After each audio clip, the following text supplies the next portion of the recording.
Buenos días o buenas tardes, según donde se encuentren. En nombre del Instituto Caro y Cuervo, les damos la bienvenida a esta charla de nuestro investigador Alberto Bejarano acerca de la celebración de los 10 años de la publicación de la Biblioteca de Literatura Afrocolombiana, que fue un proyecto impulsado en el año 2010 desde el Ministerio de Cultura, un proyecto que en 18 volúmenes recogió textos valiosos de la tradición afrocolombiana, de la costa Caribe y Pacífico en distintos géneros, novela, poesía, textos de no ficción.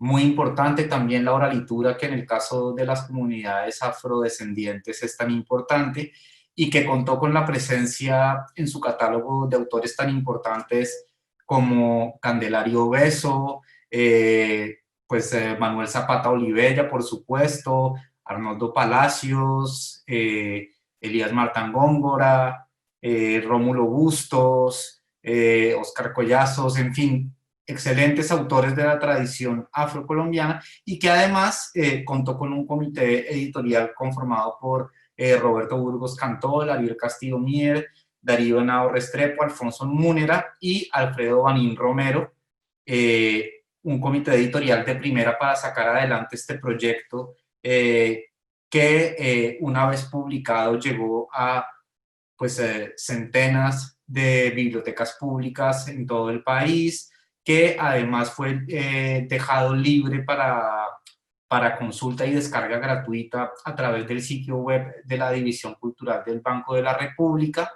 Así que es un acervo documental de la tradición de literatura y oralitura afrocolombiana muy valioso, sobre el cual nos va a hablar Alberto Bejarano.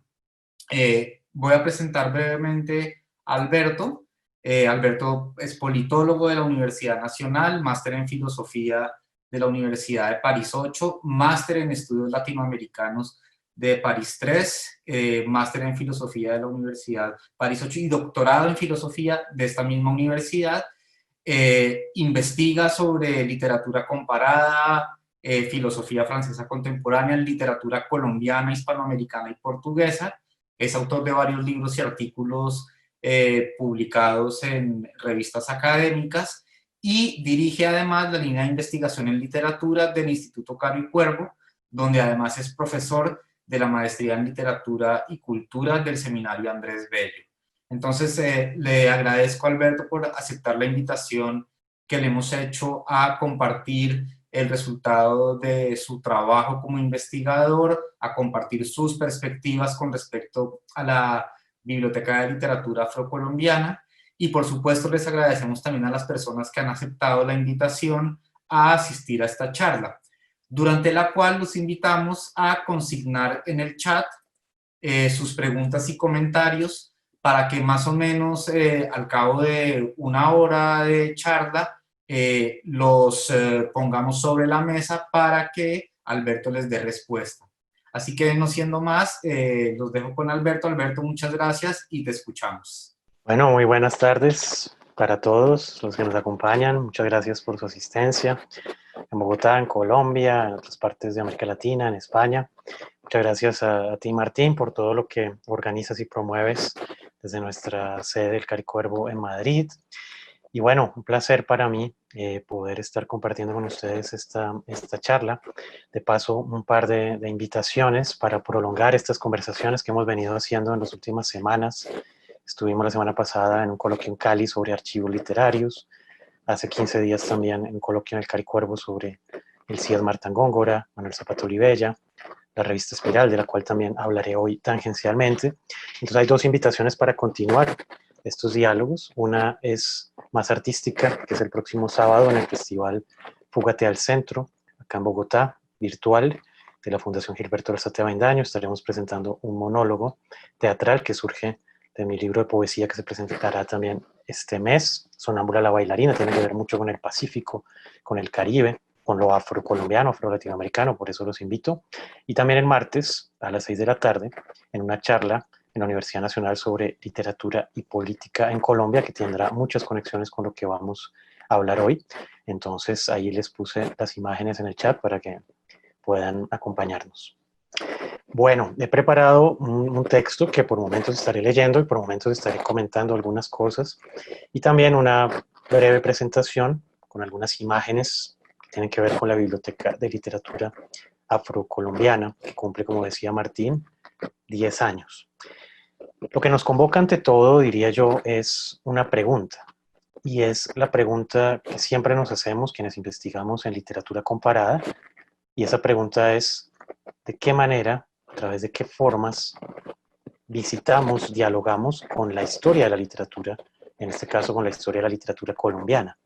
El porqué de la invisibilidad, del silencio, del olvido, del no lugar incluso de las literaturas afrocolombianas en las tradiciones de la literatura colombiana, es algo que vamos a tocar a lo largo de esta charla, enfocado sobre todo a la crítica literaria y qué ha ocurrido con respecto a ese olvido y por qué recién, solamente en el año 2010, se hace una colección maravillosa que les invito a consultar, está en línea, tanto en la página del Ministerio de Cultura, también en la página de la Biblioteca Luis Ángel Arango, son 18 volúmenes, no podría hablar de cada uno de los libros, pero me centraré en algunos de los autores.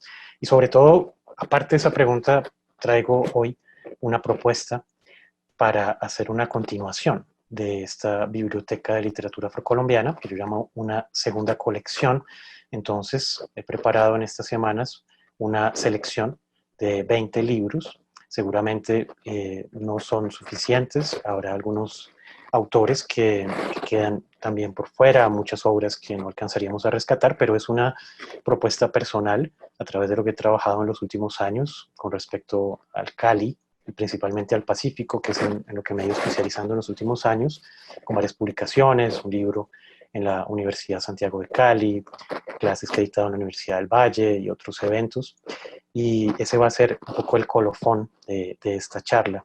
También los invito, en este momento están abiertas las inscripciones para la nueva cohorte de la maestría en literatura y cultura. Por acá veo a mi colega y amiga Luz Marina, un saludo para ti, que es la directora justamente de nuestra maestría y una gran investigadora y una gran persona que impulsa muchos de nuestros trabajos. Entonces los invito a inscribirse a la maestría de literatura y cultura. Bueno, entonces recuerden la pregunta que vamos a estar trabajando a lo largo de esta hora y 10, y es el lugar y no lugar de la literatura afrocolombiana en la tradición de la literatura y sobre todo de la crítica literaria colombiana. Voy a compartir un momento la pantalla para pasar brevemente esta presentación. Después alternaré, como les decía, con el texto y algunos comentarios.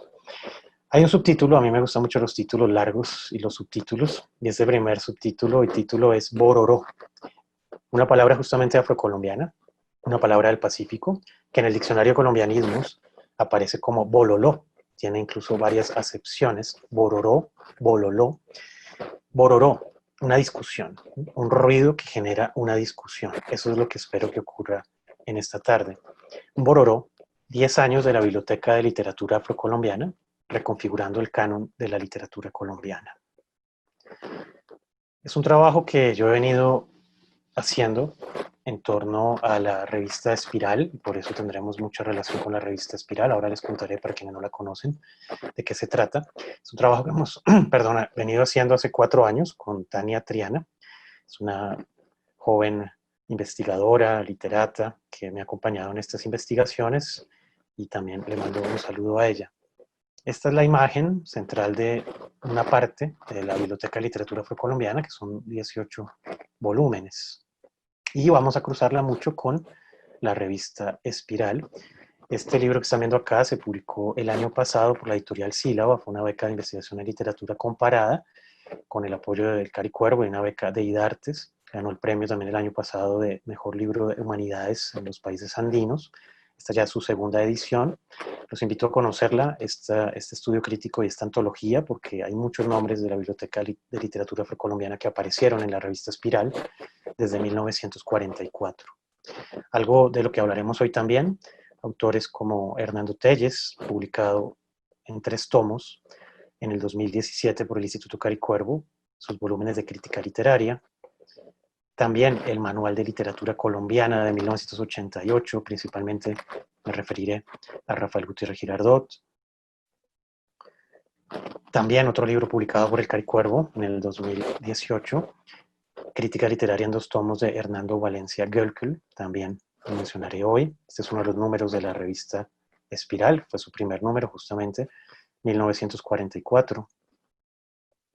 Algunas de las secciones de la revista en las que están muy presentes varios autores afrocolombianos. Este libro, que también les recomiendo muchísimo, Antología de la Nueva Poesía Colombiana, publicada por la editorial Espiral, también en esos años, 1949, donde aparece por primera vez los poemas en una antología de Jorge Artel, otro de los autores de la Biblioteca de Literatura Afrocolombiana. Acá en el lado derecho pueden ver también en Novedades de la editorial Espiral, otro autor, que es uno de los que yo voy a sugerir al final de esta charla, para una segunda colección de esta biblioteca, que es Carlos Delgado Nieto, un escritor de Mompox que escribió una biografía de el almirante Padilla, que viene a ser uno de los personajes icónicos y también maltratados tanto en su tiempo, incluso fue fusilado al final de los gobiernos de Bolívar, injustamente, y el almirante Padilla también representa muchas de estas invisibilidades, olvidos, maltratos con respecto a lo afrocolombiano. Esta es la portada del libro de poesía que les mencionaba, Antología de la Nueva Poesía Colombiana, donde está Jorge Artel. Otros de los textos que vamos a mencionar en esta tarde que podrían fácilmente ser incluidos en una segunda colección de la Biblioteca de Literatura Afrocolombiana, por ejemplo, este maravilloso ensayo de Manuel Zapata Olivella, que tiene 2 títulos en la biblioteca del 2010, pero es un autor con una gran dimensión y muchos de sus textos todavía no han sido republicados o reeditados. Hay un trabajo que ha venido haciendo nuestra directora Carmen Millán con un egresado de la maestría, Peter Rondón, sobre la revista Letras Nacionales, por ejemplo, también les invito a conocer ese trabajo. Este ensayo de Zapata Olivella, publicado en Espiral, habla de la nueva novela hispanoamericana ante Europa, y también se habla del lugar de lo afro-latinoamericano. Un poema que vamos a citar más adelante, de Elías Martán Góngora, gran poeta del Pacífico afrocolombiano de Guapi. De hecho, su archivo fue donado por su familia en el año 2018 al Instituto Caricuervo y está en la sede de Yerbabuena en un proceso de digitalización parcial, pero ya ha sido completamente inventariado, organizado por todo el equipo de archivos y biblioteca del instituto. Este es uno de los poemas de tantos que aparecen en la revista Espiral. Te lo recomiendo mucho, Perdón, este poema. Alberto, ¿Sí? ¿es posible que pongas tu presentación en modo presentación Ah, bueno, para bueno, hacer? ok. Listo, Perdona la ya. interrupción, muchas No, gracias. tranquilo, gracias Martín. Sí, no, ahí vamos a terminar porque realmente solo quería darles un pequeño paseo muy, muy breve. Y por último, Óscar Collazos, también presente en la Biblioteca de Literatura Afrocolombiana, también un escritor, una gran obra de cuento, de ensayo, de novela, también muy, muy olvidado en los últimos tiempos. Y por último, la revista Esparabel, también fundada por Elías Martán Góngora, que también está en el archivo del Caricuervo. Quien quiera, con mucho gusto le puedo enviar esta breve presentación. Y bueno, podemos ir compartiendo. Mi email es alberto.bejarano@caricuervo.gov.co y a través de eso podemos continuar los diálogos, además de las preguntas y comentarios que ustedes puedan hacer al final de esta charla.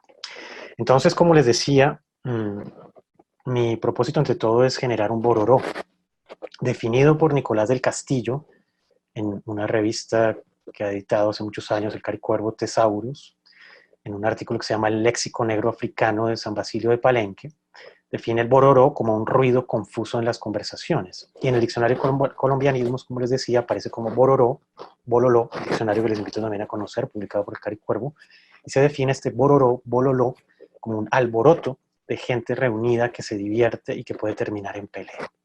Entonces puede que eso ocurra esta tarde, que termine pelea en el sentido académico de la discusión, de las polémicas sobre, por ejemplo, la propuesta que voy a hacer al final de una segunda colección de Biblioteca de Literatura Afrocolombiana sobre quiénes están, quiénes no están. Empiezo también con este epígrafe del Elías Martán Góngora, de una novela rescatada por la Universidad del Valle hace algunos años, que se llama Socavón. Decía así el Elías Martán Góngora: La lluvia exaltaba su cuerpo y le daba ese aspecto penitencial de los árboles privados de hojas por las manos de un prematuro otoño. Es una breve línea de la novela Socavón, que también podría ser parte de una segunda colección de la Biblioteca de Literatura Afrocolombiana. Entonces, como lo decía Martín al principio, estamos cumpliendo 10 años de esta biblioteca, una iniciativa, como él lo mencionaba, del Ministerio de Cultura, que recogió toda una serie de iniciativas de muchos escritores intelectuales del Caribe, del Pacífico, también del archipiélago de San Andrés. Son 18 tomos, poesía, novela, cuento, ensayo y oraliteratura. Esa parte también es muy importante. Los relatos orales, la poesía oral, que está muy presente justamente en estas tradiciones. Tenemos en la biblioteca del 2010, Mitos y Cantos del Boga de Candelario Beso, poesía actual de Pedro Blas Julio Romero, Rómulo Bustos, Alfredo Banín, antología de mujeres afrocolombianas como Mary Grueso, autores del Caribe, del Pacífico, de San Andrés. Podríamos decir que el autor principal es Manuel Zapata Olivella, con 2 textos, uno que es justamente la gran novela Changó el Gran Putas y una colección de ensayos. También están los textos de Carlos Arturo Truque. Este es uno de los libros de la colección, Carlos Arturo Truque, Arnoldo Palacios, Oscar Collazos, Jorge Artel, Hazel Robinson, que en estos días hubo una excelente charla la semana pasada entre 2 investigadoras, Luz Marina, que nos acompaña acá, y Adriana Rosas de la Universidad del Norte en Barranquilla, Rogerio Velázquez, Marta Góngora. En total son 4 novelas, 3 libros de cuentos, un libro de relatos orales, una antología de poesía femenina, 7 libros de poesía, una obra de teatro y 2 ensayos. En el texto de presentación, en el comité editorial que mencionábamos al principio, Roberto Burgos Cantor, Alfonso Múnera, Alfredo Banín y Darío Henao de la Universidad del Valle, se decía lo siguiente, cito: la historia cultural de lo afro está por reescribirse, apreciarse y enaltecerse. En el puro centro de la Constitución triétnica nacional, la vertiente negra es más que un ingrediente adherido. Así como su esencia no puede constreñirse a la química de la pigmentación de la piel, su impronta va mucho más allá del folclore y de las sensualidades del cuerpo. Hasta acá la cita. Esa era la presentación, el primer tomo, que incluso trae unos documentos pedagógicos para cómo difundir esta biblioteca en ambientes escolares y cómo lograr una apropiación en espacios que no sean solamente de lo afrocolombiano, sino justamente en espacios mucho más amplios. Entonces aquí había un par de puntos justamente del comité editorial donde se hablaba de reescribir, ¿no? Es necesario reescribir, yo diría no solamente la historia cultural de lo afrocolombiano, sino la historia cultural de Colombia en un sentido mucho más amplio. Voy a leer brevemente cuál es ese índice de la colección del 2010. La Bruja de las Minas, Gregorio Sánchez Gómez, Las Estrellas Son Negras, de Arnoldo Palacios, Chango el Gran Putas de Zapata Olivella, No Give Up Man, de Hazel Robinson, Vivan los Compañeros de Truque, Cuentos Escogidos, de Oscar Collazos, Nupcias y Ausencias, y otros cuentos de Lenito Robinson, Cuentos para Dormir a Isabela, Tradición Oral Afropacífica, Cantos Populares, Secundino el Zapatero de Candelario Beso, Tambores en la Noche de Jorge Artel. De paso, hago también otra invitación. A mí me gustan mucho las invitaciones y los convites y los bororós. Esta noche tenemos todos los jueves un programa de radio de poesía y salsa muy afro-latinoamericano, todos los jueves a las 9 de la noche, por una emisora virtual de IDARTES, que se llama Seca Web Radio. Justamente esta noche hablaremos de poesía afrocubana. El tomo 11 seguimos, Elías Marta Góngora, Evangelios del Hombre y del Paisaje, Antología de Hugo Salazar, obra poética de Pedro Blas Julio Romero, obra poética de Alfredo Banín, de Rómulo Bustos, Antología de Mujeres, ensayos escogidos de Rogerio Velázquez y textos escogidos de Zapata Olivella. Entonces, como lo he mencionado ya, el propósito de esta conferencia no es hacer un balance de puerta cerrada sobre lo que se ha dicho dentro y fuera del país de la Biblioteca de Literatura Afrocolombiana en estos 10 años. Mara Viveros, Darío Henao, Lawrence Prescott incluso al principio, Graciela Maglia, Alfredo Banín, porque justamente ese sería un enfoque dentro de la misma tradición de grandes especialistas de la literatura afrocolombiana. Pero mi enfoque más bien es un enfoque de descentramiento y justamente de buscar un bororó por fuera de una tradición y un estudio de la literatura afrocolombiana. Entonces tenemos acá, podría yo decir, como un espejo, ¿no? Un espejo donde tenemos un corpus de la literatura afrocolombiana en torno a la biblioteca, de hace 10 años, pero al mismo tiempo, ante todo lo que me interesa a mí es buscar estos puentes, estas conexiones, estas discusiones con la literatura colombiana en un sentido más amplio y también en un sentido de la crítica literaria. Podemos verlo, por ejemplo, en este poema de Lorena Herrera en el año 2018, donde se habla de esta necesidad de reescribir la historia, de reescribir la historia de la crítica literaria y la historia de las voces que han sido olvidadas, calladas, maltratadas, invisibilizadas. Decía así Lorena Herrera en el año 2008, un fragmento de un poema. Siempre presentes quisieron borrar nuestras huellas, quisieron silenciar nuestras voces, pero el cuerpo, cansado, desnudo y maltratado por el látigo, volvió a levantarse. Quisieron borrar nuestra historia, quisieron borrar nuestra imagen, pero el alma, dolida, insistente y curtida, volvió a reescribirse. Hasta acá el poema. Ese es el impulso de esta charla, la necesidad de la relectura y de la reescritura. Es algo que a mí me interesa en general, en todo lo que yo trato de hacer. Entonces es una lectura, diría yo, a contrapelo de la literatura afrocolombiana en relación con la literatura colombiana, a través de lo invisible, de lo no dicho. Queremos plantearnos preguntas por la ausencia de lo afrocolombiano, incluso hoy en día, en círculos académicos no iniciados en una aproximación más o menos identitaria. Otra pregunta que planteo en esta tarde: ¿de dónde vienen esos olvidos y esos silencios? ¿Qué otras huellas de cánones alternativos de la literatura colombiana pueden rastrearse en la crítica literaria? Cuando en el 2010 el Comité Editorial de la Biblioteca de Literatura Afrocolombiana publicó esta iniciativa inédita en Colombia, ya Colombia estaba próxima a celebrar 20 años de la Constitución de 1991, multicultural y pluriétnica. Se esperaría que 10 años después pudiéramos reconfigurar el canon literario colombiano. Pero como lo constatan investigadores como Francineide Santos en Brasil, no ha sido por lo general la pauta.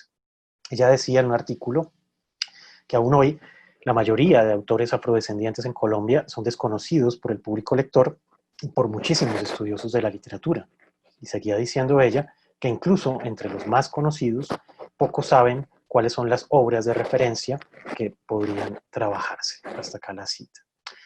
Si pensamos de una manera más amplia sobre la figura del escritor latinoamericano y colombiano, en el caso de lo que nos ocupa hoy, colombiano, a la luz de 4 críticos literarios, los más destacados de Colombia en el siglo XX, Baldomero Sanincano, Hernando Telles, Hernando Valencia Goelkel y Rafael Gutiérrez Girardot, agrupados los 3 últimos en torno a la revista considerada la más emblemática de la crítica literaria en Colombia, Mito, a través de la cual se ha constituido el canon literario dominante aún hoy en Colombia, nos daremos cuenta de la ausencia e invisibilidad casi total de la literatura afrocolombiana.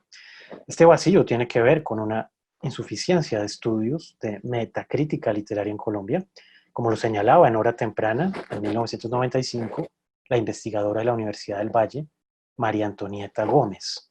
Decía ella en un artículo de la revista Poligramas, que les invito a leer, a consultar, a descargar en el archivo de la Universidad del Valle digital de la revista Poligramas. De hecho, justamente en el mes de noviembre va a haber un coloquio virtual organizado por la Universidad del Valle sobre el cuento en Colombia, donde seguiremos discutiendo muchas de estas cosas.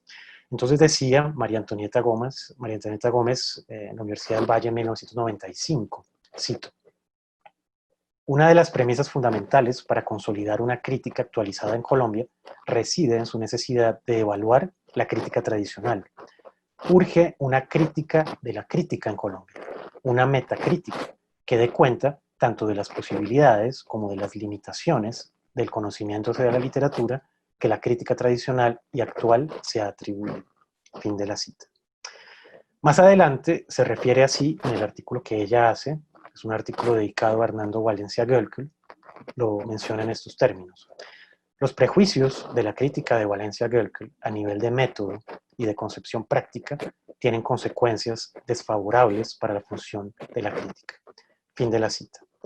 Como lo señala también Carlos Rincón, otro gran intelectual colombiano, desaparecido hace unos meses desafortunadamente, quien hizo todo este trabajo crítico con la obra de Hernando Telles y de Valencia Goelkel. Como lo señala Carlos Rincón, en el prólogo a la obra crítica de Valencia Goelkel, cito, Sanincano, Telles y Valencia Goelkel forman el triunvirato de críticos literarios que tuvo en sus manos el timón de la República Literaria en la Colombia del siglo XX. La nación es una comunidad imaginada.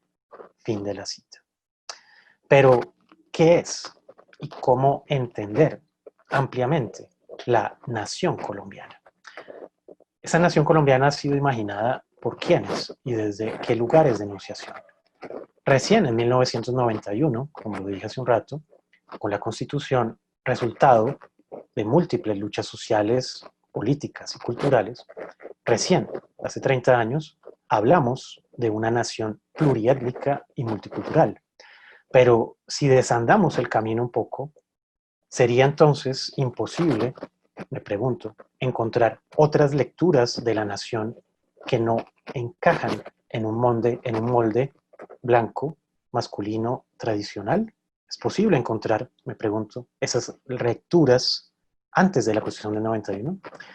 La modernidad fue pensada, e incluso hoy sigue siendo pensada en muchos casos, incluso en sus variantes aparentemente más revolucionarias, como un relato unificante. Sin embargo, estamos viendo hoy una contrahistoria que se opone a ese relato predominante de la nación imaginada. La revista Mito y dicho triunvirato que señala Carlos Rincón, que yo llamaría hoy no triunvirato sino tetrarquía, incluyendo a Sanincano, hacen parte de una idea de nación convencional. Pero hubo otro triunvirato, ya no solamente de 4, sino de muchos, una multitud llamada Revista Espiral, fundada por un poeta disidente, luego exiliado, Luis Vidales, y por un exiliado español republicano, Clemente Eiro, quien sí incluyó otras voces de la nación multicultural desde 1944 hasta 1975. Allí, en la revista Espiral, que les mostré brevemente al inicio, y estos textos que voy a mostrar ahorita están publicados en la antología que se hizo el año pasado, Clemente Eiro publicó por primera vez a la mayoría de autores que están en la Biblioteca de Literatura Afrocolombiana del 2010. Manuel Zapata Olivella, Elías Martán Góngora, Carlos Arturo Truque, Óscar Collazos, Arnoldo Palacios. Y también publicó a otros que podrían hacer parte de una segunda colección, como Natanael Díaz y Carlos Delgado Nieto. Clemente Eiro tenía una posición muy distinta a la tetrarquía. En su labor como editor de la revista Espiral y de la editorial Espiral Keima, buscó puentes con las tradiciones colombianas y latinoamericanas, en diálogo con nuevas literaturas del mundo, y por eso también en la revista está muy presente la literatura y la poesía afro-latinoamericana. Nicolás Guillén, del Brasil, de Estados Unidos, de muchas conexiones con literaturas afro-latinoamericanas, americanas e incluso de otras regiones, desde los años 40. Entonces su posición era muy diferente. Podríamos decir que Clemente Eiro es un gran precursor de las literaturas comparadas en Colombia. En un ensayo de 1965, publicado en la revista Espiral, lo deja claro en los siguientes términos. Cito a Clemente Eiro. El hacer de los nuevos novelistas colombianos ha enrumbado por caminos fundamentalmente diferentes a los novelistas anteriores. Quizá por eso, ciertos obtusos críticos aún persisten en la teoría de que no hay novela en Colombia. Otros hasta llegan a pregonar que jamás ha existido, olvidando, por ejemplo, a Jorge Isaacs, Tomás Carrasquilla y José Eustacio Rivera. Fin de la cita. Esa mención que hace Eiro, implícita cuando dice obtusos críticos, y críticos que llegan a pregonar que jamás ha existido, como lo mostraré ahorita más adelante, es una mención realmente directa a Valencia Goelkel.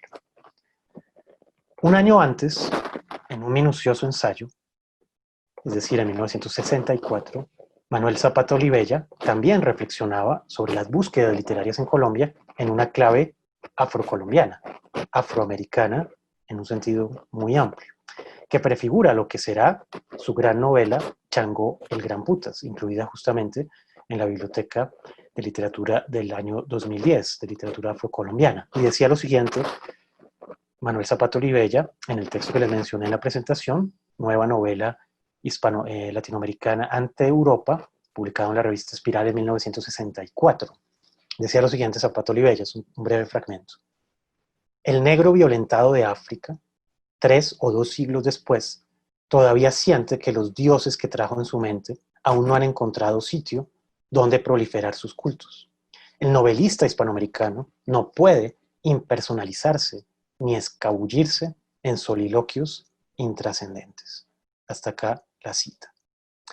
Para investigadores, entre ellos la investigadora de apellido Santa Fe, esta fuerza se constatará años después en la gran obra de Zapata Olivella, y dice ella lo siguiente, cito, Zapata Olivella logra ficcionalizar la historia, al retomar hechos y personajes históricos y resignificarlos mediante el uso de diferentes técnicas narrativas.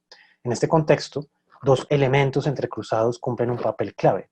En primer lugar, la memoria, en tanto discurso que quiere mostrar una mirada interesada del pasado, y que en la novela se expresa de diferentes maneras, especialmente la construcción de un pasado que integra diversos elementos de la contrahistoria de las sociedades negras. El pensamiento de Zapata Olivella acerca de la identidad pluricultural del pueblo de la diáspora africana forzada abre el camino hacia el auténtico descubrimiento del mundo de la negritud y resuelve en esta maravillosa novela, Chango el Graputas, el paradigma histórico del blanco frente al negro, excluido de la sociedad americana por la intolerancia racista, religiosa y clasista. Fin de la cita. En nuestros trabajos de los últimos 4 años sobre la revista Espiral, primero en la antología de estudio crítico que les he mostrado, que se concentra en los 10 primeros años de la revista, 1944-1953, evidenciamos, y ese es uno de los resultados de esa investigación, este hallazgo, y publicamos textos de Natanael Díaz, Zapata Olivella, Delgado Nieto, Martán Góngora, Arnoldo Palacios, Carlos Arturo Truque. Quiero compartir acá algunos de estos fragmentos que justamente no están incluidos en la Biblioteca de Literatura Afrocolombiana del año 2010. El primero de estos fragmentos es un poema largo de Natanael Díaz que se llama Fantasía de una niña negra. Este es solamente un fragmento, dice así. Para decir tu nombre, mujer hecha de sombras con palmas en el cuerpo y ríos sonoros en la mirada límite, mi voz fue arrancada del silencio y sembrada entre feéricos temblores. Yo he de nombrarte niña negra para que tu nombre arribe más allá de los éxtasis supremos y el lucero sepa que si algún día pereciera la noche, aún le quedas tú para que él previva esperando su núbil eternidad. Natanael Díaz, un autor que no está recogido en la Biblioteca de Literatura Afrocolombiana del año 2010, que de hecho su obra prácticamente es desconocida y sería uno de los autores para esta segunda colección. Este texto, como les digo, aparece en la antología de la revista Espiral y fue publicado en 1944. Un segundo texto proviene justamente de Elías Martán Góngora, que sí está presente en un tomo de poesía de la biblioteca del año 2010, pero no está este poema que es sobre la marimba, a quienes les gusta mucho la marimba y todos los que celebramos la música, una de las músicas del Pacífico. Hace poco habría tenido lugar en Cali el Festival Petronio Álvarez. De hecho, el himno de Cali justamente fue compuesto por Elías Martán Góngora. Entonces, este pequeño fragmento de Martán Góngora. La marimba gime, marimba africana. La marimba canta, marimba mulata. La marimba tiene dentadura blanca, teclado sonoro y la voz delgada. La marimba llora al negro a quien ama y en sus melodías le desnuda el alma. La marimba ríe como una muchacha a quien requieren de amores con cantos. Marimba que ríes en el mar del Cauca, marimba que ríes dentro de mi alma. Segundo fragmento, el primero no incluido, un autor que no aparece en la biblioteca del 2010, y el segundo, un autor que sí aparece con una antología de su poesía, pero como lo hemos visto, en quienes ya nos hemos acercado y hemos trabajado por lo menos parcialmente el archivo de Martán Góngora en la sede de Yerbabuena del Caricuervo. Les invito cuando sea posible a acercarse a este archivo y a visitarlo con mucho gusto los acogeremos y los acompañaremos en esa visita, visitas que hemos hecho ya con los estudiantes de la maestría de literatura, pero podemos hacer una para los interesados también. Es un archivo inmenso, porque Martán Góngora no fue solamente poeta, sino que fundó revistas de literatura, fue periodista, ensayista, novelista, entonces es una obra realmente inmensa. Tercer fragmento de Manuel Zapata Olivella, que tampoco está recogido en la biblioteca del 2010, porque está la novela y los ensayos, pero Zapata Olivella también tuvo una obra muy amplia en teatro, en cuento y en diferentes textos de una salida muy distinta. Entonces, esta es una faceta menos conocida de Zapata Olivella, que es el cuento y el teatro.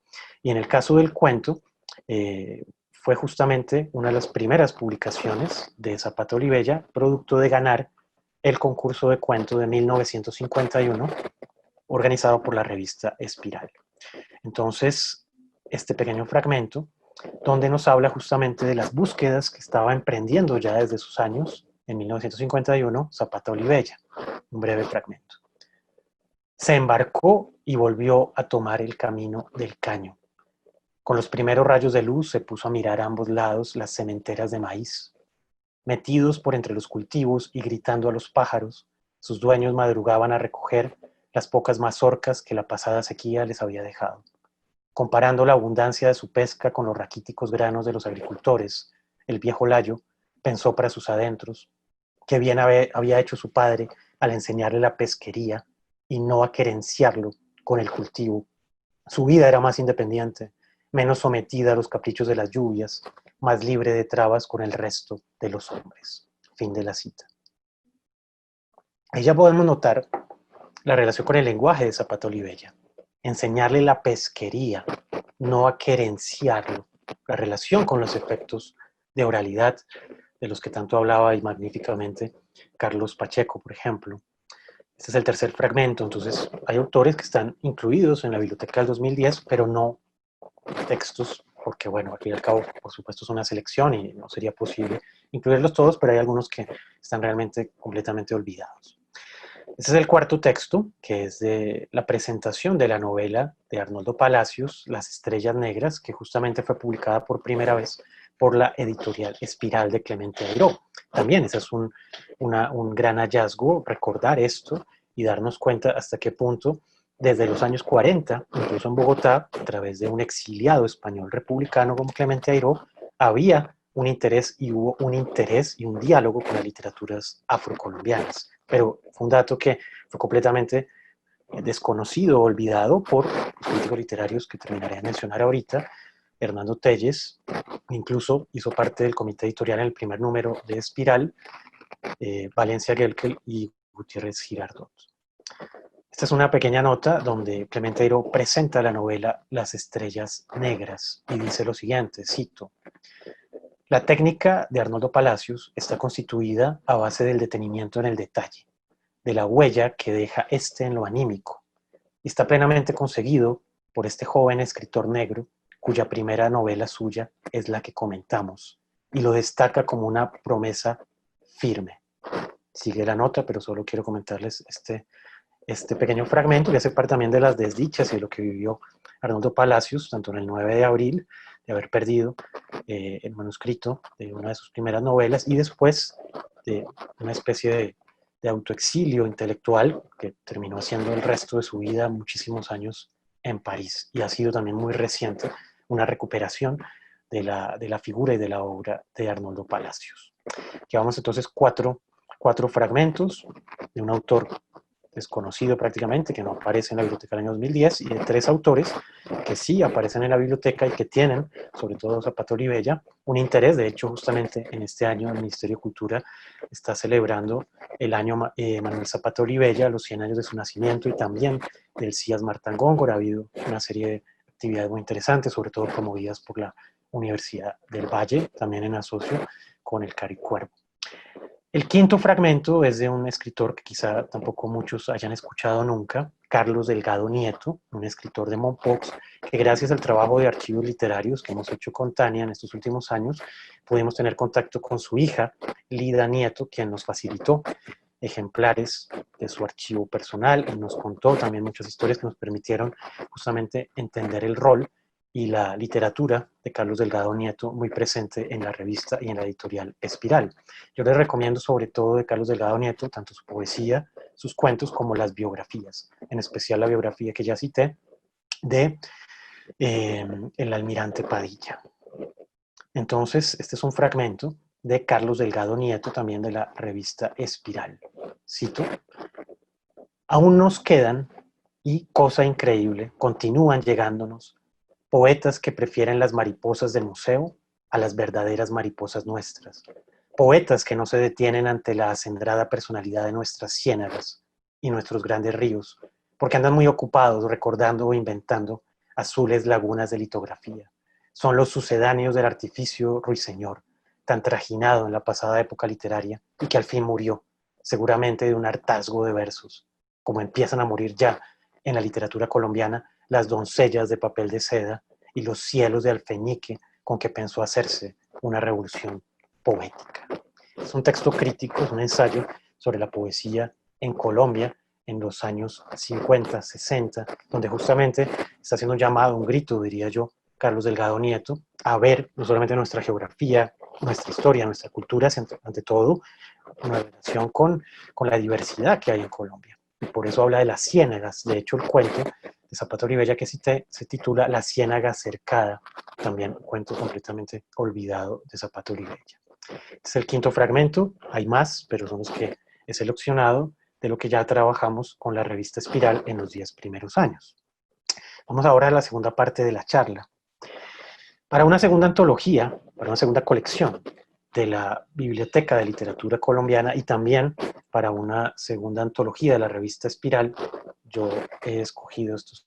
El primero, El mono escritor, un poema del Elías Martán Góngora, publicado en la revista Espiral en 1971, un cuento de Socarrás, psicoanalista, marxista, colombiano, que escribió un libro de la lista negra, se llama Psicoanálisis de un resentido, que es una biografía psicoanalítica de quien él llamaba, y en su época muchos llamaban el monstruo, a Laureano Gómez. Y Manuel Socarrás, justamente, en estos días hay un premio de ensayo para escritores afrocolombianos que lleva el nombre de Socarrás. Justamente es un autor que también valdría la pena incluir en una segunda colección. Entonces podríamos incluir, por ejemplo, el cuento Un viaje al final de la esperanza, publicado en la revista Espiral en 1963. Llevamos dos. El tercero puede ser un cuento, Marginalia, de Carlos Delgado Nieto. El cuarto, de Manuel Zapata Olivella, Detrás del rostro, otro cuento también, todo esto en la revista Espiral, 1963. Otro cuento de Delgado Nieto, La piecita, de 1961. Este reportaje genial, que le recomiendo mucho, de Pablo Airó, que era el hijo de Clemente Airó, exiliado colombiano en Canadá, que murió desafortunadamente el año pasado, que escribió un reportaje genial, él era fotógrafo, que se titula Río, Selva y Habitantes, producto de sus encuentros con el Pacífico, publicado en la revista Espiral en 1969. Y por último, uno de los primeros cuentos, muy jovencito, Óscar Collazos, apenas de 22 años, todavía no había publicado un libro, y este cuento lo publicó en la revista Espiral titulado Requiem por una joven olvidada en 1965. De esta selección, de estos 5 textos que van a ir en una segunda antología de Espiral y que ojalá pudieran ir en una segunda colección de la Biblioteca de Literatura Afrocolombiana, me gustaría leerles brevemente este poema de Martán Góngora titulado El mono escritor. Nos hace pensar mucho en el mono gramático de esos mismos años de Octavio Paz. Así decía Elías Martán Góngora: de tanto verme repetir la cotidiana obligación de escribir y más escribir, el mono aprendió la lección. Esgrime para corregir el bolígrafo cual lanzón, y es tal su cruel obcecación que no vacila al suprimir cada epigrama de un borrón. Ah, poetas, debéis de huir del simio de la imitación. Fin de la cita. Retomemos entonces, para ir a la parte final de la charla, lo que les presenté al principio como tetrarquía literaria en Colombia. Sanín Cano, Hernando Telles, Valencia Gerkel y Rafael Gutiérrez Giraldo. Podríamos sugerir que en dicha tetrarquía, Hernando Telles es el crítico literario de la posición menos dogmática, con más dudas, con más ambivalencias, y en breves ocasiones, yo diría solamente en una ocasión, se asoma poquito por las literaturas afrocolombianas. Solo encontramos en los 3 tomos de la obra crítica de Hernando Telles, publicado por el Cali Cuervo en el 2017, solamente encontramos una mención a un autor de literatura afrocolombiana. Es una reseña justamente de Socarrás, de su libro de cuentos Vientos de Trópico, donde decía lo siguiente Hernando Telles, cito: probablemente llevado por el deseo de no hacer literatura, la hizo muy bien. Fin de la cita. Esta tetrarquía consolidó las bases de la crítica literaria en la República, de las letras de la nación colombiana, de la Constitución que redactó Miguel Antonio Caro y que promulgó Rafael Núñez y que gobernó Colombia hasta el año 1991, que era una nación homogénea, blanca, tradicional, católica, donde por supuesto no iba a tener lugar ni la literatura afrocolombianas, ni indígenas, ni las voces de mujeres, ni disidentes, no cabían en ese relato cerrado de nación. Entonces, esta tetrarquía literaria consolidó una crítica de la República de las Letras en unos términos bastante acotados, no solamente a través de la revista Mito, también, por supuesto, después a través de la revista Eco y de otros espacios de circulación de la crítica en centros y publicaciones especializados dentro y fuera de Colombia, sobre todo en el caso de Gutiérrez Girardot. Sobre todo en el libro canónico por excelencia, Manual de Literatura Colombiana, publicado en 1988, 3 tomos, con dirección de Valencia Gelker, cuyo artículo principal es un largo ensayo de 120 páginas de Rafael Gutiérrez Girardot, donde no hay en esas 120 páginas una sola mención a las literaturas afrocolombianas. Entonces, ¿qué decía Valencia Gelker en el prólogo del Manual de Literatura Colombiana? Cito: los 30 ensayos tienen una intención bien clara. Se trata de una obra panorámica que, aunando las diferentes partes y contribuciones, intenta dibujar el todo de nuestra historia literaria. Entonces son 3 tomos, son más de 2000 páginas, más o menos, del todo de la literatura colombiana. Y curiosamente, o quizá no curiosamente, por lo que ya he explicado, no hay en ese largo ensayo de Gutiérrez Girardot ni en ninguno de los críticos ninguna mención a las literaturas afrocolombianas. Es decir, literaturas afrocolombianas, una vez más, el tema de esta charla es la literatura afrocolombiana, pero no se aplicaría a otras literaturas, como ya lo he dicho, orales, indígenas, de muchas mujeres que tampoco hacen parte de ese manual. Entonces, el todo del que hablaba Valencia Gelker, en ese todo no existen las literaturas afrocolombianas. Entonces, ¿cuál es ese todo? ¿Qué queda por fuera del todo en la víspera de la Constitución del 91? Es un manual que se publica en 1988, o sea, no estamos hablando acá de algo anterior, aunque ya vimos con la revista Espiral que ya en los años 40 había críticos como Airó y otros que sí se interesaban por la literatura afrocolombiana. Un artista, un intelectual, un crítico, no espera los cambios políticos, no espera los cambios sociales, no espera los cambios culturales para sentar una posición. Justamente, la labor de un crítico es trabajar a contracorriente, como decía Nietzsche y decía Walter Benjamin, trabajar a contrapelo de la historia. Y ahí lo que he venido presentando hoy como una contrahistoria. Entonces un crítico no puede esperar que haya unos cambios para entonces sí tomar una posición. Hay que tomar una posición. Y un crítico ante todo debe operar contra el Zeitgeist, que hablaba Heidegger, es decir, contra el espíritu del tiempo. O sea, ante todo hay que remar contra la corriente. Hay que remar contra lo hegemónico. ¿Para qué? Para abrir otras rutas, otras polémicas, otras proposiciones, otras propuestas heterodoxias, para abrir y generar bororós, como lo he dicho desde el principio. Sin embargo, en el todo de Valencia Gelker, de Hernando Telles y de Gutiérrez Girardot no existen las literaturas afrocolombianas.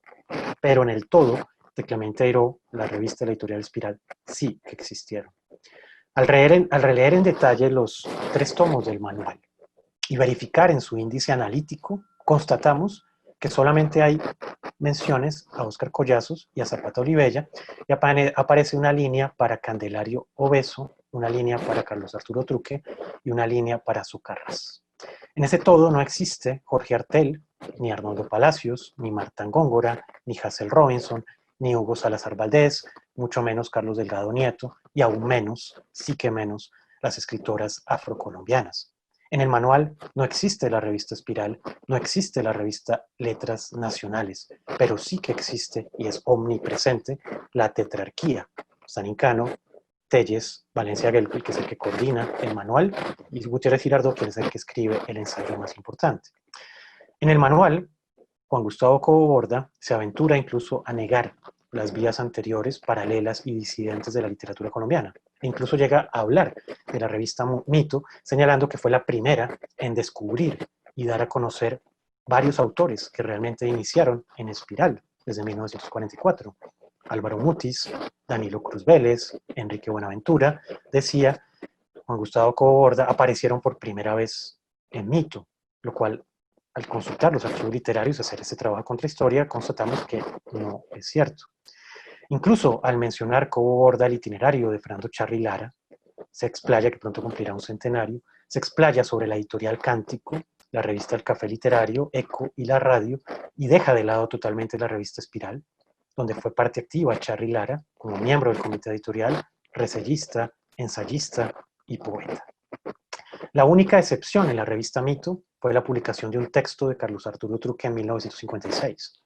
La única excepción de la revista Eco fue un ensayo de Óscar Collazos sobre literatura en 1972. Es curioso que en la revista Mito, Jorge Eliezer Ruiz, en su ensayo sobre el escritor colombiano en 1961, diga lo siguiente, cito, el escritor colombiano no quiere comprometerse con la realidad, decía Jorge Eliezer Ruiz en 1961 en la revista Mito. El escritor colombiano no quiere comprometerse con la realidad. Pero, fin de la cita, y me pregunto yo, ¿de qué compromiso estamos hablando? ¿De qué realidad se estaba hablando? ¿De qué tipo de escritor colombiano se estaba hablando en 1961? ¿Podría decirse, me pregunto, que no había compromiso en Zapata Olivella? ¿Que no había compromiso en Martán Góngora? ¿Que no había compromiso en Carlos Arturo Truque? ¿Es posible, me pregunto, olvidar el artículo de Truque publicado en la misma revista Mito 5 años antes, donde decía Truque lo siguiente, cito, desde temprano me asedió como perro rabioso la injusticia humana. Desde la escuela humilde de Barriada, donde me enseñaron las primeras letras, tuve la impresión de ser víctima de ella. Creo que tengo la suficiente autoridad para hablar de problemas que he vivido en carne viva. Es más, creo que los hombres se inician y trabajan por hacer una gran obra que enorgullezca las letras patrias. Ellos me comprenden, pero ninguno de ellos ha podido librarse del hambre, del sufrimiento, de la incomprensión de los dominé, de las críticas del clan, de la mirada sardónica de los reyesuelos de la redacción y de los gritos de espanto de las viejas beatas que se han apoderado de la cultura nacional. Fin de la cita. Entonces, ¿cómo es posible que en 1961 un gran intelectual, un gran ensayista como Jorge Eliezer Ruiz diga en la misma revista Mito que los escritores colombianos no tienen ningún compromiso? Aquí estamos en el centro del problema y en el centro del bororo.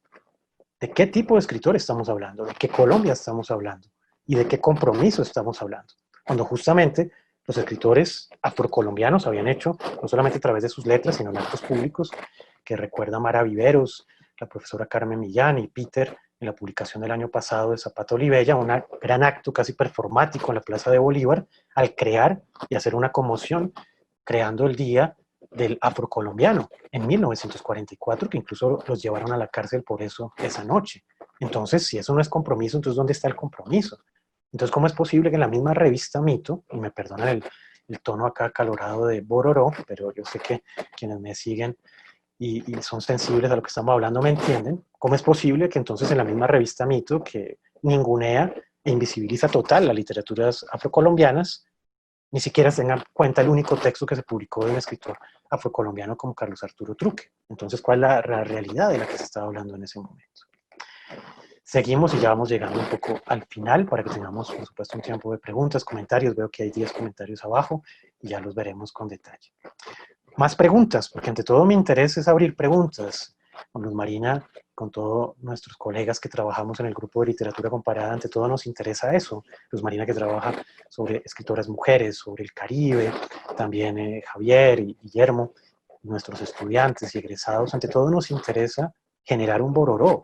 O sea, yo creo que no hace una charla, ni un artículo, ni una tesis, ni un libro, para dar respuestas cerradas, sino ante todo para plantearnos muchísimas preguntas y para generar sobre todo la necesidad de una relectura y una reescritura de la historia de la crítica literaria a través de los archivos literarios. Entonces, una autoridad, un gran conocedor de la literatura colombiana de primera mano, como Juan Gustavo Cobo Borda, eso no lo podemos tomar como un argumento de autoridad, o sea Hernando Telles, o sea Valencia Gelk, o sea quien sea. O sea, mi tono y mi ánimo acá no es como disminuir o rebajar el talante intelectual de estos críticos, pero es darnos cuenta de los olvidos y las ausencias. Lo mismo se lo podríamos decir a Borges o a George Steiner o a Harold Bloom o a quien sea. Es decir, nuestro trabajo acá no es, como digo yo siempre en las clases, ser loros de Flaubert, o sea, repetir acá lo que supuestamente ya se ha dicho y supuestamente ya está establecido. No, nuestro trabajo más bien es perforar las cosas y hacernos preguntas. Bueno, entonces, más preguntas. ¿Cuáles fueron las escuelas, a propósito de lo que hablaba Carlos Arturo Truque? ¿Cuáles son las escuelas y cuáles fueron las escuelas de Zapata Olivella, de Truque, de Martán Góngora? ¿Y cuáles son aún hoy en día las escuelas de la mayoría de escritores afrocolombianos? En cambio, ¿cuáles fueron las escuelas de San Incano, de Telles, de Valencia Gelker y de Gutiérrez Girardot y de muchos otros críticos? Incluso estos olvidos de los que estoy hablando hoy son realmente difíciles de entender, incluso entre quienes fueron parte de la revista Espiral, es decir, que conocían muy bien todo lo que se había publicado y que ya mencioné en la primera parte de esta charla. Pero así como Jorge Eliezer Ruiz no se dio cuenta o no pudo ver o se le olvidó lo que había dicho el mismo Carlos Arturo Truque en la misma revista Mito, pues asimismo otros autores de la revista Espiral como Pachón Padilla, que es un gran especialista del cuento en Colombia, con sus tomos sobre el cuento en Colombia, tampoco lo tiene en cuenta. Quien sí recupera esta idea es Medardo Arias Satizábal en Cali, estos textos de Carlos Arturo Truque. Volviendo a Cobo Borda, al citar a Álvaro Mutis, recupera su idea de Colombia como país de gramáticos pedantes. Y dice lo siguiente Cobo Borda, cito, el país más hipócrita es Colombia en su capacidad camaleónica de ocultamiento y de disfraz. Es una idea que toma de Álvaro Mutis, que él prolonga y dice así, Colombia es hipócrita por su capacidad camaleónica de ocultamiento y de disfraz. En eso sí coincidimos plenamente y es lo que quiero justamente afirmar en esta charla, en tono de pregunta, pero también en tono de queja, y es justamente cómo ese espíritu también está en esos críticos literarios. Ocultamiento y disfraz. Ya les he dado varias evidencias al respecto. Pues es lo que estamos viendo, una faceta más de hipocresía, ocultamiento y disfraz. Parafraseando un título de Zapata Olivella, ¿quién le disparó a Oswald? Porque decía Zapata Olivella, la pregunta no es quién le disparó a Kennedy, sino quién le disparó a Oswald. Parafraseando ese título, nosotros diríamos quién le disparó a la literatura afrocolombiana, pero sobre todo, quién le disparó a la revista Espiral y a la revista Letras Nacionales. La primera, como ya lo he mencionado, recién tuvo una primera antología que hicimos gracias al Cari Cuervo, a Idartes y a la editorial Sílaba de Medellín el año pasado. La revista nació en 1944 y a diferencia de otras revistas muy prestigiosas colombianas, como la revista Voces, Revista de las Indias, Mito, Eco, Acuarimántima de Medellín, Crónica de Barranquilla, nunca tuvo una antología. De hecho, hasta ahora también está en camino una antología de la revista Letras Nacionales. Entonces, ¿qué es lo que ocurre? En el manual, ese manual que he mencionado, de Valencia Gelkel, dirigido por él, habría que ponerle, por ejemplo, los 3 tomos de Literatura y Cultura y Narrativa Colombiana del siglo XX, dirigido por Betty Osorio, María Mercedes Jaramillo y Ángela Robledo, publicado por el Ministerio de Cultura en 1996. Era ya en parte otro país, después de la Constitución del 91. Con mucha claridad, las 3 autoras reconocen en el prólogo lo siguiente, cito, reconocemos que los ensayos sobre literatura afrocolombiana, indígenas y de subversión de los géneros sexuales son escasos. Entonces ya es otro acercamiento, por supuesto, son otros referentes. Aún así, digo yo, el enfoque de estos 3 tomos es claramente diverso e incluye textos sobre Collazos en el tomo 1 y un texto sobre Arnaldo Palacios y otro sobre Zapata Olivella en el tomo 3. Mencionemos brevemente el texto fundamental, verdadero memorial de agravios de la crítica literaria colombiana, de Rafael Gutiérrez Girardot, publicado en el tomo 3 del manual de 1988. Una vez más, es la revista Mito el centro del canon y de la modernidad colombiana, definida por Gutiérrez Girardot en esta frase. La revista Mito es un salto adamítico. Fin de la cita. Nuestra intención no es subestimar ni minimizar los aportes y esfuerzos de estos críticos, de esta tetrarquía, ni la revista Mito, pero nuestro objetivo sí es poner el dedo en la llaga en sus alcances y en sus prejuicios. ¿O será casual no mencionar una sola vez a ninguno de los autores de la Biblioteca de Literatura Afrocolombiana en las 120 páginas de Gutiérrez Girardot? ¿Eso es casual? Por último, para cerrar este apartado, mencionemos otra colección emblemática, Biblioteca Familiar de Literatura Colombiana de 1998, publicada por el Ministerio de Cultura en 35 tomos, donde tampoco figura uno solo de los autores de la Biblioteca de Literatura Afrocolombiana, que son 35 tomos. Por ejemplo, uno de ellos, Antología del Ensayo en Colombia de Óscar Torres, excelente poeta, gran profesor de la Javeriana. Él titula en su prólogo a este gran libro El Mausoleo Iluminado, pero no hay ningún espacio para ensayos de Zapato Olivella, ni Rogelio Velázquez, ni Marta Góngora, ni Óscar Collazos, ni Alfredo Banín. Hablando de rescates, hablemos de otro nombre para una segunda colección, que es con lo que voy a terminar mostrándoles esta pequeña propuesta. Gregorio Castañeda, con sus libros de poesía Orquesta Negra y Canciones del Litoral. Estamos hablando de los años 30, de 1931 y 1939, publicados en la revista Voces de Barranquilla. Pero una vez más, ¿de dónde vienen estos olvidos? En buena parte de la influencia de la tetrarquía y de muchos de sus discípulos, agrupados en un primer momento en la revista Mito y la revista Eco.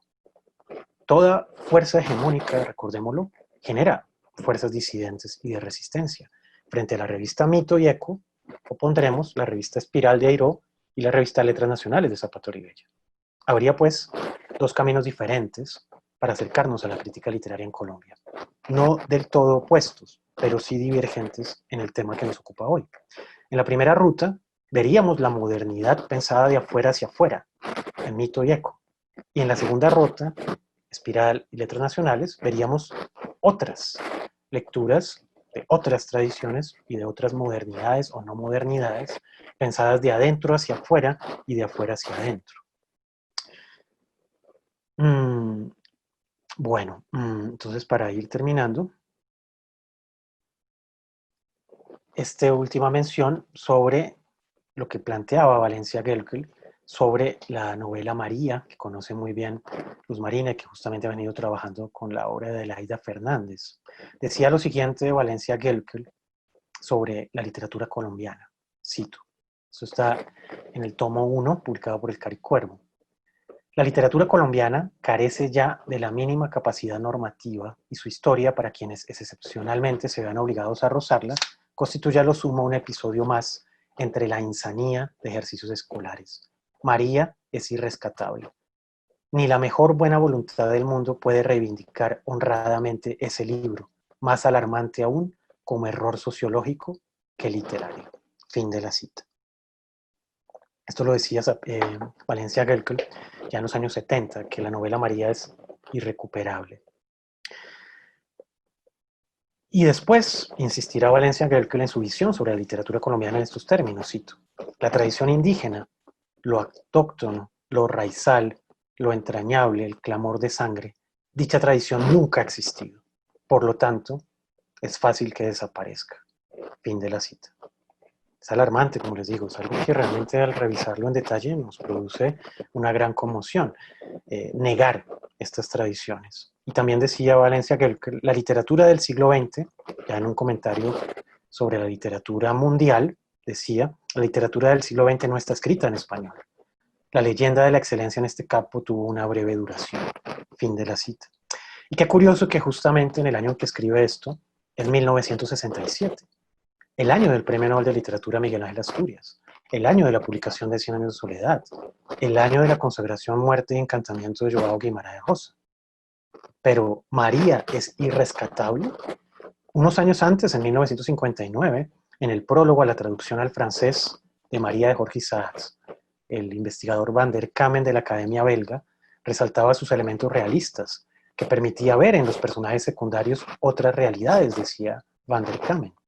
Pero entonces, María Irrescatable, para Zapata Olivella, recientemente retomado por Darío Henao en un artículo reciente, María de Jorge Isaacs, dice Darío Henao, es la primera novela que habla de esclavos africanos en Colombia, retomando esta cita de Zapata Olivella.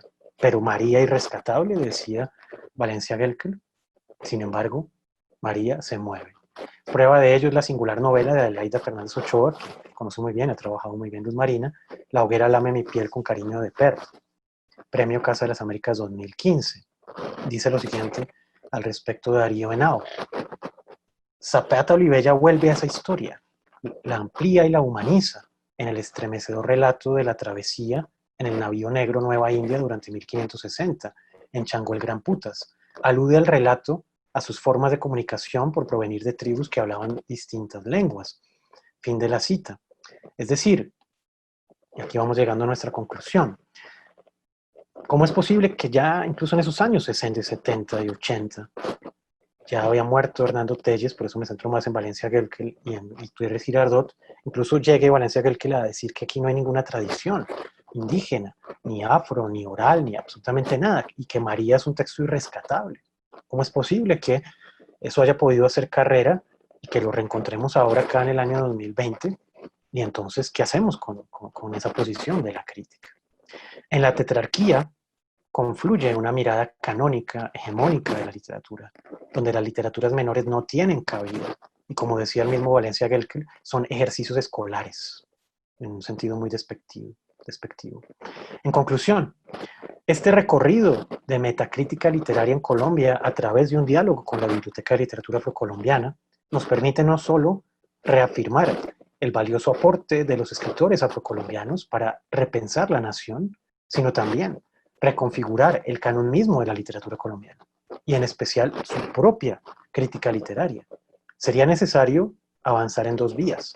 Por un lado, continuar el movimiento de metacrítica literaria, como he tratado de hacerlo en esta conferencia, y por el otro, seguir ampliando el canon de la literatura colombiana de múltiples y paradójicas maneras, como hemos tratado de mostrarlo.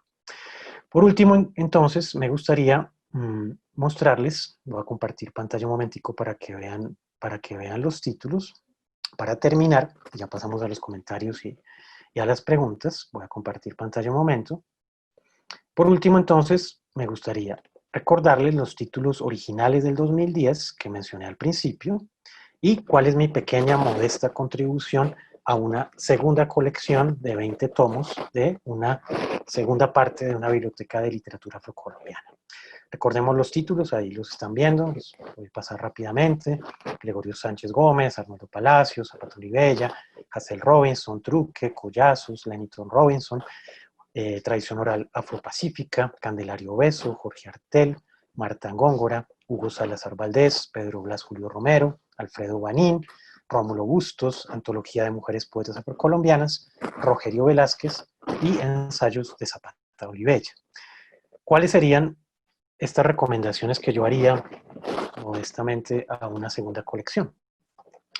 Me inspiro mucho en un artículo de Lawrence Prescott, gran investigador de literaturas afroamericanas en general, donde decía lo siguiente: una de las áreas que necesitan la atención de investigadores y críticos es la producción literaria de mujeres afrocolombianas. Sin duda, la gran mayoría de autores colombianos de ascendencia africana, cuya obra se conoce y se ha examinado, son hombres, como ocurre también en las literaturas colombiana e iberoamericana en general. Fin de la cita.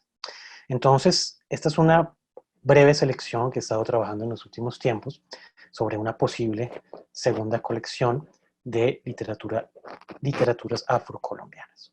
Por ejemplo, tendríamos Las palabras del abuelo, cuentos afrocolombianos, recopilado en español y en francés por Conchita Penilla, publicado en París por la editorial Harmattan en el año 2006. Les recomiendo mucho, mucho ese libro.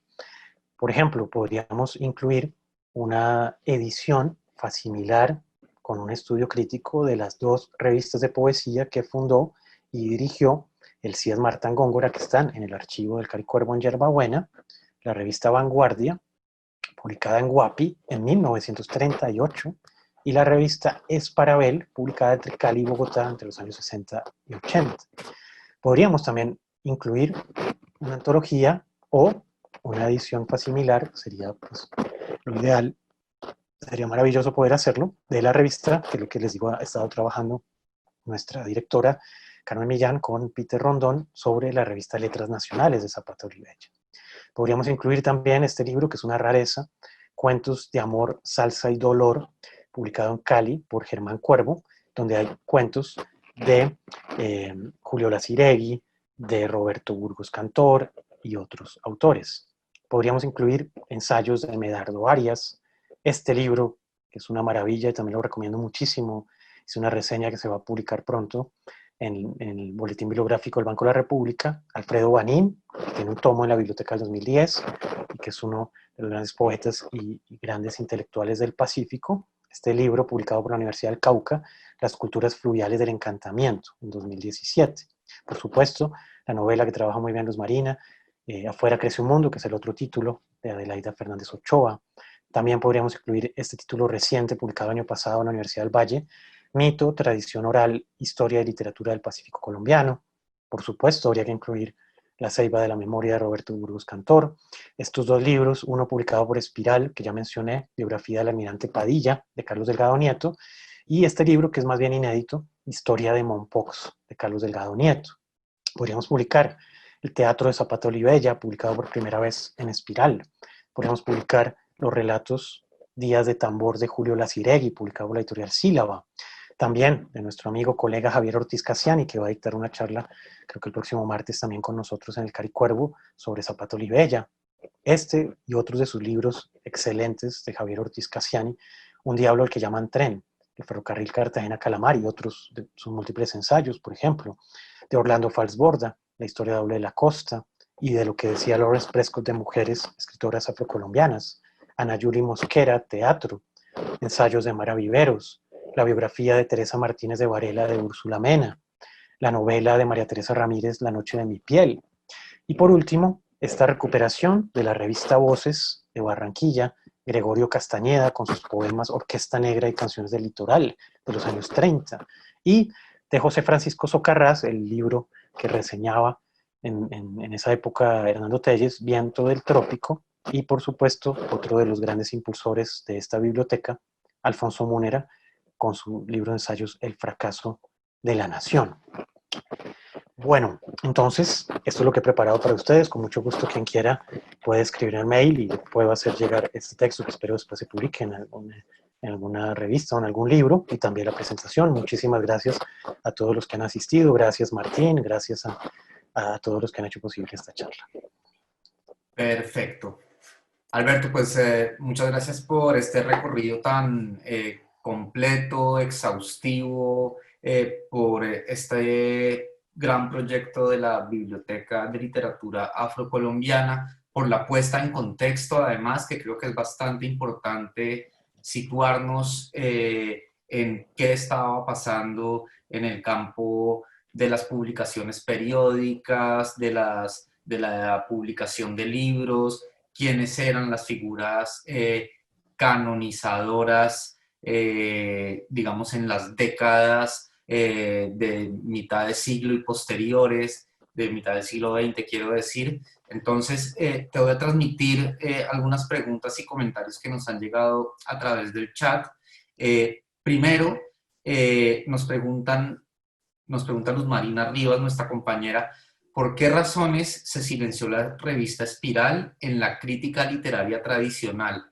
Y a continuación añade Luz Marina, ¿habrá sido por tener como editor a un extranjero? ¿Por no valorar las nuevas voces de las regiones? ¿Qué piensas tú al respecto, Alberto? Bueno, un saludo, Luz Marina, y una vez más la invitación para que se inscriban a nuestra maestría. Aquí aprovechamos en el Bororó para hacer todo tipo de cuñas que tienen que ver con nuestra actividad. Bueno, Luz Marina, sí, por supuesto que tuvo que ver no solamente el hecho de ser extranjero, sino el hecho de ser un republicano español.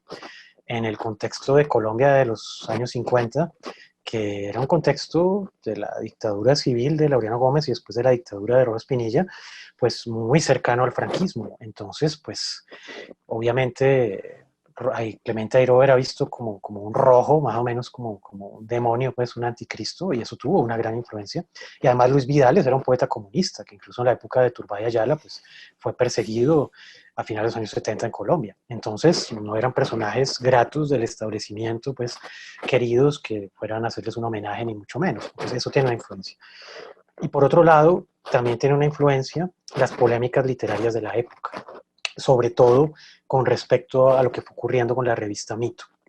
Un poco lo que he mostrado en esta charla, cómo la revista Mito realmente fue un mito en sí misma, que fue una revista maravillosa, a mí me fascina, yo también la he estudiado, sobre cine, la obra de Gaitán Durán, en fin, erotismo. O sea, recuerden que aquí mi perspectiva, mi postura no es poner una encima de la otra, y por eso yo planteo un diálogo y una confrontación, pero no es cuál es la mejor, o, no se trata de eso, pero sí se trata de ver cómo la revista Mito y sobre todo Valencia Guerquer y Gutiérrez Girardot fueron una especie de trucha del río Magdalena, una especie que atravesó y que arrasó con las otras especies. Entonces, por un lado abrieron a una diversidad, por otro lado cerraron.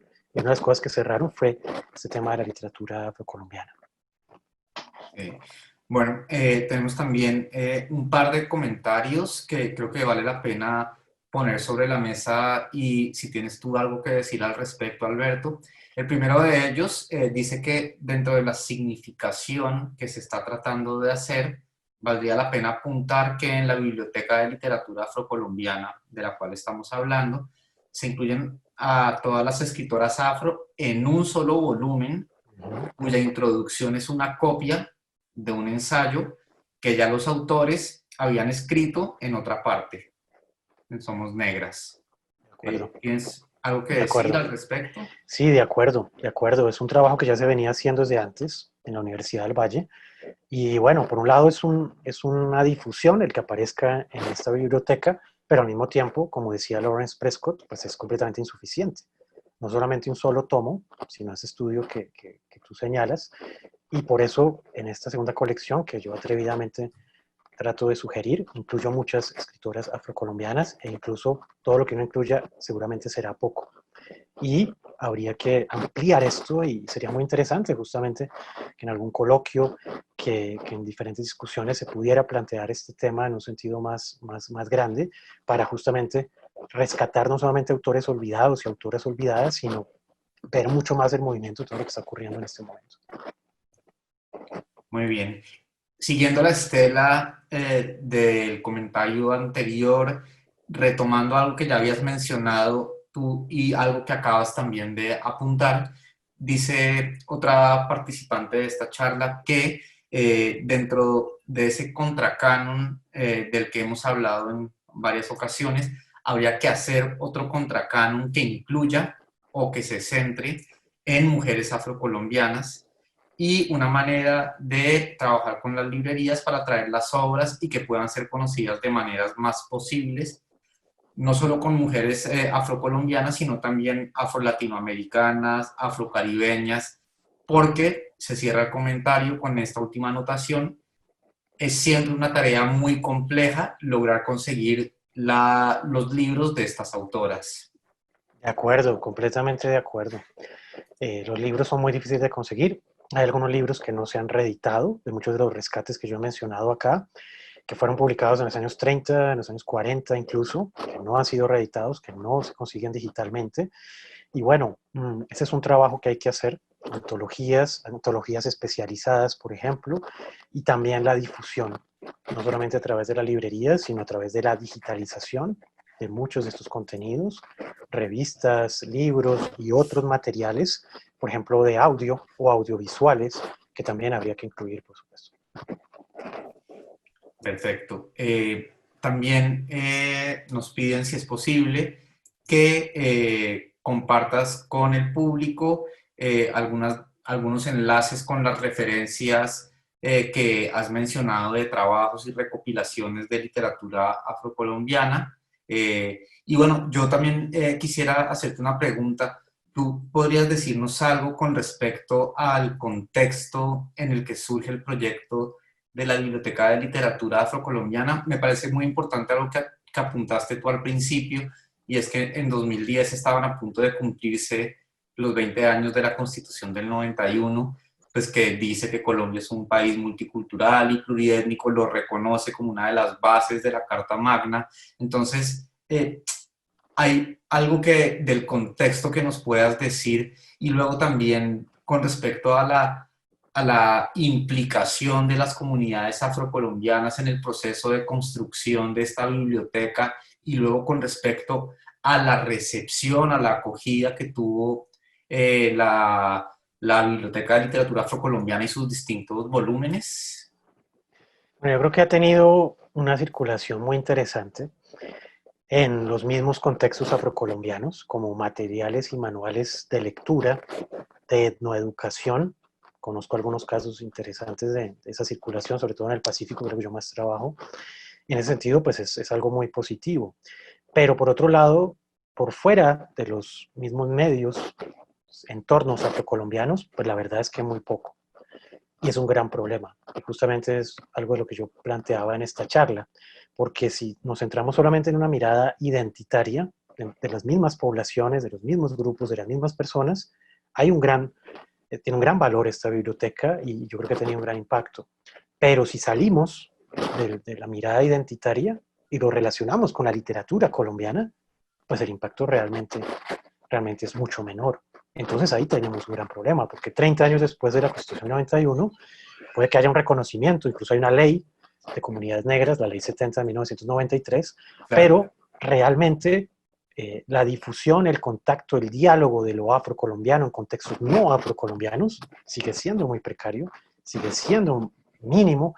De hecho, justamente en uno de los enlaces y las invitaciones que les hacía al principio, este sábado en el Festival Fúgate al Centro acá en Bogotá, por ejemplo, una de las muestras del centro de Bogotá es música del Pacífico, pero es algo relativamente reciente, es decir, es algo que ya está ocurriendo y que cada vez hay más interés por el Festival Petronio Álvarez, por las músicas del Pacífico. Una vez más me estoy centrando más en el Pacífico que en el Caribe o San Andrés, porque yo trabajo más hacia el Pacífico, pero lo mismo podríamos decir de otras regiones. Entonces cada vez más hay un interés y hay una circulación, pero aún hoy yo diría que el colombiano promedio no tiene un contacto cercano, ni mucho menos cotidiano, ni con lo indígena, ni con lo afrocolombiano. Realmente es una raíz y una relación que para muchos es ajena, porque muchos se siguen viendo blancos o no sé qué tipo de mestizaje, o se siguen viendo distanciados o desconectados de lo que estamos hablando acá. Entonces, yo creo que hace 5 años se hizo un relanzamiento de la biblioteca. Sería necesario, urgente, hacer un relanzamiento de la biblioteca 10 años después y ojalá, como yo lo planteo, continuar esta labor. Yo digo 20 tomos, pero ojalá se pudieran hacer una LEP, una biblioteca infinita borgiana de cientos o miles de tomos. Alberto, ¿qué se puede hacer? ¿Qué tipo de estrategias se pueden poner en marcha para que los ciudadanos colombianos conozcamos mejor y más la obra de los autores y las autoras afrodescendientes? Cuando tenemos casos como Manuel Zapata Olivella, a quien en cierto momento se le conocía mejor en Estados Unidos que en Colombia.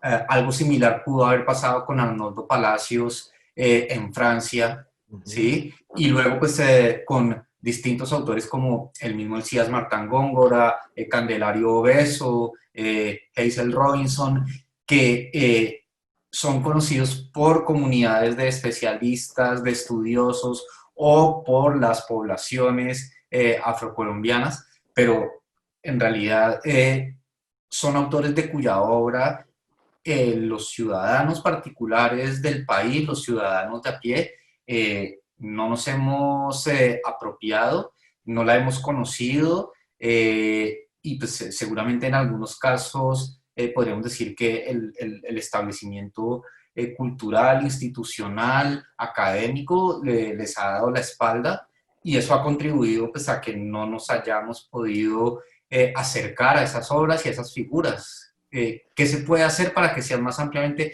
conocidas, leídas, comentadas? Sí, bueno, de acuerdo contigo. Yo creo que ha habido una gran labor de muchas instituciones, como el Cari Cuervo, por ejemplo, está la Cátedra afrocolombiana que dirige nuestra colega Graciela Magria, que justamente ha sido un espacio de difusión muy fuerte, semana tras semana, mes a mes, de invitar a autores afrocolombianos, de encontrar estas relaciones. La Universidad del Valle con Darío Henao y en otras partes de Colombia, universidades, centros académicos impulsan y que crean coloquios, publicaciones, reediciones, y eso es un trabajo inmenso que hay que reconocer. Pero por otro lado, fuera de estos entornos académicos o ya muy especializados, como tú mismo lo dices, es mucho más difícil, ¿no? Bueno, cosas que se podrían hacer, yo creo que hay que ir mucho más hacia lo artístico, no solamente hacia lo académico y la investigación, sino hacia lo artístico, es decir, documentales, programas de radio, como el que yo estoy haciendo de poesía, poesías afro-latinoamericanas y música. De paso les repito el enlace, ckaweb.gov.co. Acá lo puse, pero siempre me pasa lo mismo con estos chats que me quedan privados, entonces lo puse allá a Fabián a ver si lo puedes reenviar, por favor. Entonces, documentales, emisiones radiofónicas, películas, teatro, exposiciones en el Museo Nacional, en los museos regionales. Hay que realmente llevar la cultura a través del arte a un gran público. Y eso no puede ocurrir a través solamente de medios académicos. Es indispensable la relación con el mundo del arte. Y yo diría que esa realmente es la única forma. Claro, tú, por ejemplo, hace unos minutos decías que justo por estos días, en condiciones normales, se habría celebrado el Festival Petronio Álvarez en Cali. ¿Tú crees que sería posible que en algún momento, con la literatura y con otras manifestaciones culturales afrocolombianas, pudiéramos llegar a tener la capacidad de movilización que tiene este festival, pues que ya se ha convertido en un festival que atrae a gente no solo de todo el país, sino también de muchos lugares del resto de América, de África, de Europa, que viajan al Petronio Álvarez a escuchar la música del Pacífico que se está produciendo, la música de los grandes maestros que ya están en edad avanzada, es decir, con artes plásticas, artes visuales, literatura. ¿Crees que es posible generar artes vivas? ¿Crees que es posible generar esa capacidad de atracción que tiene el Petronio Álvarez en este momento y que es algo construido a lo largo de muchos años, ¿no? Desde pues, por lo menos unos 20 años, ¿no? No es algo que se haya construido pues de un día para otro. Sí, eso me permite decir dos cosas. Te agradezco, Martín, por la pregunta, porque yo me acuerdo muy jovencito como estudiante de la Universidad Nacional haber estado en el primer festival Petronio Álvarez, que se hacía en el Teatro al Aire Libre Los Cristales, ahí arriba de San Fernando, en Cali. Y yo me acuerdo que es una media torta, y yo me acuerdo que había unas 400 personas y no había una sola persona blanca, entre comillas, ni mestiza. Era entre la gente afro del Pacífico. Después el Festival Petronio Álvarez fue creciendo y se convirtió en lo que llaman hoy pues una industria cultural, en fin, y genera muchos empleos, mucha difusión y todo lo que ustedes quieran, pero originalmente realmente es una expresión de las mismas poblaciones del Afropacífico. Entonces ha habido una evolución donde no se ha perdido la raíz, eso es muy importante, pero pienso que ante todo es en Cali, o sea, yo creo que el lugar de confluencia de todo esto es en Cali, en las bienales de danza, es decir, donde realmente hay un lugar de lo afrocolombiano, realmente es en Cali. Porque si vamos a mirar en otras partes, por ejemplo, para mí es realmente más que una aberración, es un insulto que un festival como el iFestival Festival se haga en Cartagena de la manera como se hace. Es decir, Cartagena justamente a una hora del Palenque de San Basilio, con todo lo que eso representa para los pueblos afroamericanos y Cartagena misma, lo que representa para la cultura afrocolombiana, ¿dónde está el lugar o dónde está el interés o la importancia de lo afroamericano en el iFestival? Pero la verdad es mínimo. De vez en cuando podrán invitar a uno que otro autor y hacen por ahí uno que otro evento supuestamente en algún barrio. La verdad yo nunca he ido, ni he querido ir, ni pienso ir. Pero de lo que me he enterado, parece que es así. Entonces, ¿por qué no realmente, ahora que estamos en esta época de reinvención, por qué no justamente repensar las cosas y pensarlas en otras claves? No Cartagena como esta cuestión turística de fachada del corralito de piedra y tapar la miseria de todos los problemas que hay en Colombia, sino justamente aprovechar lo que tú dices, unos festivales de artes vivas, de discusiones, de polémicas, unos festivales de bororó, y no realmente unos festivales como de tacitas de té a la manera cachaca, pues que es lo que ha traído tantos problemas a este país, ¿no? Entonces, pienso que lo que hay que hacer es justamente encontrar puntos de encuentro. Y esos puntos de encuentro no pueden ser solamente identitarios, solamente de los que hacen parte de una cultura. Si estamos hablando de una nación multicultural y pluriétnica es porque justamente podemos tener unos diálogos, encuentros y desencuentros, pero hay que transformar, como lo hacen en Cali, realmente con una dimensión étnica, pero no una dimensión étnica cerrada, que realmente sería también muy preocupante. Sí. Bueno, con respecto a esto que estás comentando, también nos dice Lucía Ortiz que vale la pena mencionar el Festival de Roldanillo Valle, donde han participado y publicado Sí. varias mujeres afro. ¿Sí? Sí, claro. Eh, bueno, ya para terminar, quisiera hacerte una última pregunta y es, ¿cuál es el camino que crees tú que deberías seguir para hacer como esta segunda versión de la Biblioteca de Literatura Afrocolombiana? Es decir, tú ya tienes una propuesta de catálogo. ¿Cuáles serían los siguientes pasos a seguir para que de aquí a un par de años o tres esta Biblioteca de Literatura Afrocolombiana sea una realidad? Bueno, yo creo que pues se necesita la confluencia de muchos sectores, de muchos actores de la cultura, tanto pública, Ministerio de Cultura, de nosotros, del Caricuervo, de las universidades regionales, sobre todo la Universidad del Valle, que realmente lidera muchísimo estos procesos, de grandísimos especialistas como Graciela Maglia con la cátedra de herencia afro, de herencia africana. Creo que la confluencia de los especialistas, de los grandes conocedores y de los grandes exponentes de las literaturas afrocolombianas, de ellos mismos, autores que incluso hemos invitado, como Adelaida Fernández, que también estuvo en una conversación hace unos meses con Luz Marina. Entonces, creo que es una confluencia de muchos sectores y también yo diría que es una necesidad también de descentrar la cultura. Yo creo que hay que avanzar cada vez más en esta descentralización de la cultura, porque si ya vamos a esperar a que todo tenga que confluir en Bogotá o que se proponga desde Bogotá, pues las cosas realmente van a tardar o muchas veces ni siquiera se van a hacer. Entonces yo pienso que el lugar es Cali, el espacio es ante todo la Universidad del Valle y a través de alguien que convoque de esa forma, a través de un coloquio, a través de unas mesas de discusión, de debates, de diálogos, nunca habrá un consenso y nunca será suficiente todos los autores y las obras que se incluyan, así sean 18 tomos o 20 tomos, nunca será suficiente, pero por lo menos eso sigue sentando las bases de reconocer los olvidos. Yo creo que hay que partir de ahí. O sea, si no reconocemos los olvidos, si no reconocemos la invisibilidad, no podemos avanzar, porque entonces también sería una cosa solamente coyuntural del diseño afrocolombiano o del año Manuel Zapata Olivella, pero después sí, entonces el próximo año es otro autor, entonces eso ya no importa y no hay una prioridad. No, no puede ser un asunto de conmemoración o solamente un asunto de efemérides. Tiene que ser realmente una política continua de Estado, de largo aliento, donde las universidades pues son realmente las que tienen que impulsar esto.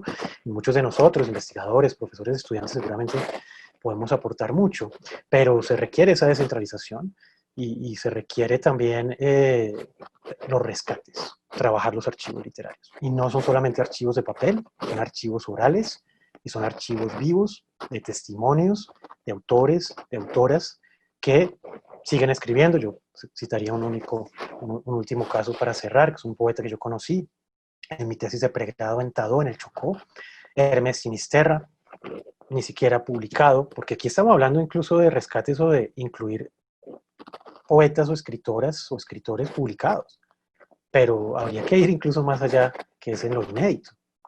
Como decía ahorita alguien, los festivales de poesía de Roldanillo, de Roldanillo, de mujeres y demás, un montón de gente que ni siquiera ha sido publicada, algunos que han muerto hace mucho tiempo, y que eso está en un archivo familiar o hay unas grabaciones, o sea, es un trabajo realmente de largo aliento. Bueno, Alberto, pues muchísimas gracias por lo que has compartido con nosotros.